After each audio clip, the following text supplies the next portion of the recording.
autant profiter de cette nouvelle année pour revoir l'ADA de la chaîne.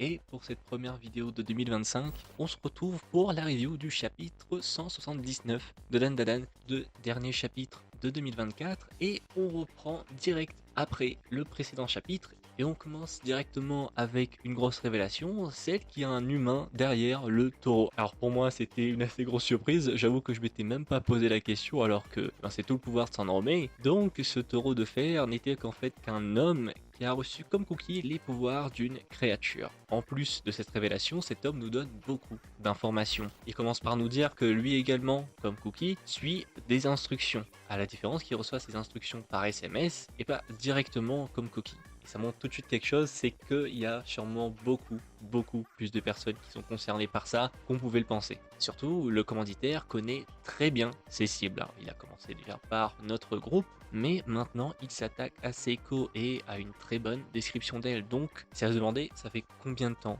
qu'il prépare ça? Eh bien, on va y venir plus tard, mais déjà, sur Seiko, ils étaient deux. On avait ce monsieur qui était le taureau de fer, et ensuite on avait une autre personne qui contrôlait les Jianshu. D'ailleurs, cet homme qui a l'air des plus suspects est sûrement notre deuxième personne. Mais ces deux hommes n'ont aucun lien ensemble, car ils n'ont que seul contact commun, le commanditaire. Et c'est par hasard qu'ils étaient deux sur Seiko. T'as presque l'impression que leurs têtes sont mises à prix et que c'est des chasseurs de primes entre guillemets qui sont envoyés sur eux. Et surtout, grosse révélation pour Seiko, c'est que cet homme possède les mêmes petits couteaux que Koki et le comte de Saint-Germain. Il s'agit de Kozuka, des petits couteaux que les samouraïs glissaient dans un compartiment sur le fourreau de leur katana. Ils sont utilisés soit comme ustensiles ou soit comme objets montrant le statut social auquel ils appartenaient. Et c'est à ce moment-là que Seiko comprend la situation.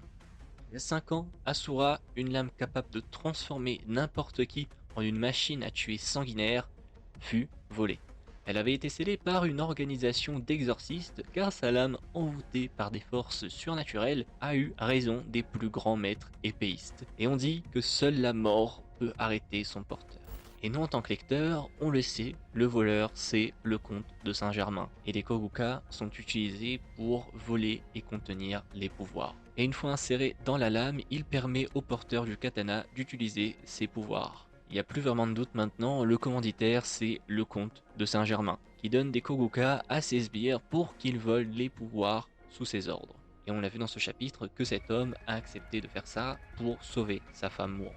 Et on voit que le comte de Saint-Germain s'en prend aux plus faibles avec soit des menaces ou soit des promesses. De ce qu'on a vu, Saint-Germain s'approche de ses sbires par leur lieu de travail en se faisant passer pour quelqu'un de proche, comme un collègue ou un professeur, pour soit menacer directement le sbire dans le cas de Koki, ou soit en contactant et donnant des ordres par message. Et bien sûr, il efface toute trace de lui de leur mémoire. Et une transition dans ce chapitre fait direct le lien entre le commanditaire et Saint-Germain, qui est ici Sandromé, une confirmation de plus de son identité. Et ce qui est assez fascinant, c'est que pour une machine à tuer, Saint-Germain est un homme froid, calculateur, manipulateur et surtout sans pitié, ce qui le rend d'autant plus terrifiant. Et d'ailleurs, on retrouve Saint-Germain dans le rôle de Monsieur Sandromé, professeur au lycée de nos héros, qui est invité à un speed dating par un de ses collègues. Mais il y voit sûrement une nouvelle opportunité pour avoir des sbires. Et d'ailleurs, petit détail qui peut sembler idiot, mais on voit que Sandromé est en train de regarder des vidéos sur le basketball, qui expliquent littéralement c'est quoi le basketball. Et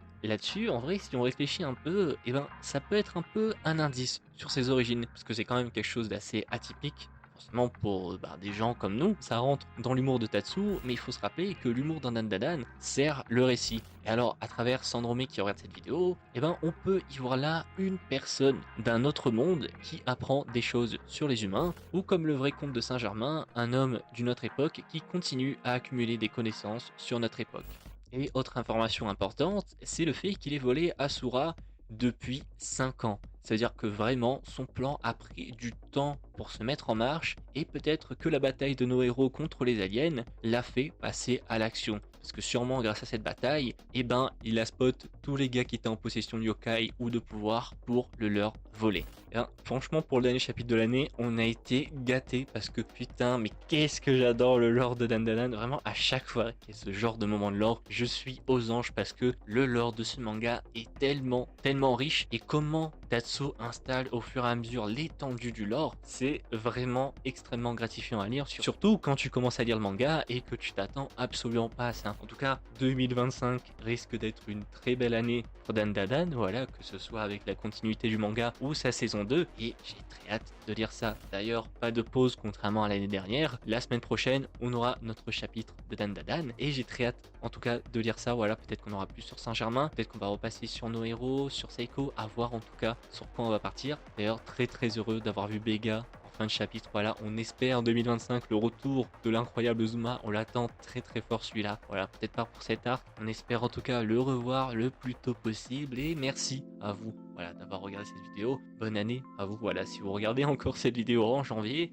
n'hésitez pas bien sûr à soutenir la chaîne, voilà, avec un like, un abonnement, et n'hésitez pas aussi à me donner votre avis en commentaire sur ce chapitre très très très intriguant. Et sur ce, prenez soin de vos couilles.